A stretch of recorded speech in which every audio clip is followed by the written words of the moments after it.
Salut à tous! Aujourd'hui, je vais vous raconter une histoire fascinante qui nous vient des contes orientaux. L'histoire d'Aïcha et le puits du harem. Imaginez un somptueux palais oriental, où les fontaines murmurent doucement et les jardins embaument de jasmin. C'est ici que notre histoire commence, avec l'arrivée d'une jeune orpheline nommée Aïcha, dont la beauté n'avait d'égal que sa bonté. Le sultan, ébloui par sa grâce naturelle, décide d'en faire son épouse. Mais vous savez ce qu'on dit.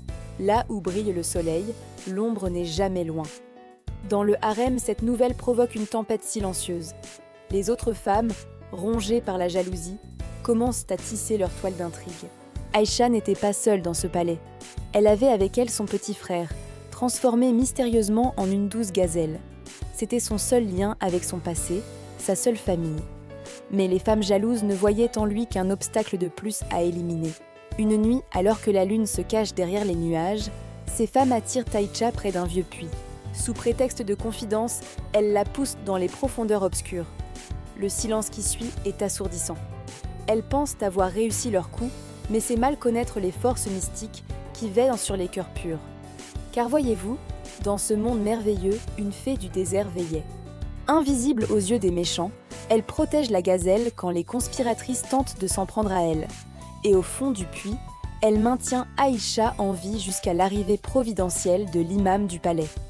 Le retour d'Aïcha est spectaculaire.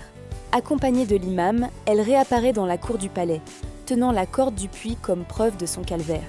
Et sous les yeux ébahis de tous, sa gazelle bien-aimée reprend forme humaine, révélant le jeune frère qu'elle avait toujours été.